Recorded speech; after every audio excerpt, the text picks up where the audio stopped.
Smokers ను ఆలోచింపచేస్తోంది. అయితే cigarette తాగడం ద్వారా జీవితంలో ఎప్పుడైనా తీవ్ర అనారోగ్య సమస్యలను ఎదుర్కోవాల్సిందే. గుండె జబ్బులు, స్ట్రోక్, ఊపిరితిత్తులు, నోరు, గొంతు, అనువాహిక మొదలై అవయవాల క్యాన్సర్లు, ఆస్తమా వంటి శ్వాసకోశ సమస్యలు రావడంతో పాటు చర్మం, దంతాలు, సంతానోత్పత్తి సమస్యలు వంటి అనేక అనారోగ్య సమస్యలు వస్తాయి.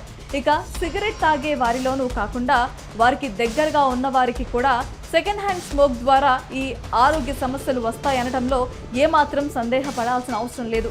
అందుకే స్మోక్ ఇంజురీస్ టు హెల్త్ అని, స్మోక్ కాజెస్ క్యాన్సర్ అని సిగరెట్ పెట్టెలపైనే రాసి ఉంటుంది. అయినా కానీ చాలా మంది సిగరెట్ను మాత్రం మానేయలేదు. అది లేకపోతే బ్రతకలేము అన్నట్లుగా ఉంటారు.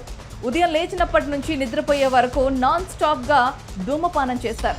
చైన్ స్మోకింగ్తో రింగులుగా గాల్లోకి పొగను వదులుతూ జీవితం అంటే ఇదేరా అన్నట్లుగా తనివి తీరా ఆస్వాదిస్తారు. కానీ అదే జీవితాన్ని కబలించేంత వరకు మత్తు దిగదు. అదే జీవితాన్ని నాశనం చేసేంత వరకు ఆ మాయలో నుంచి బయటపడారు.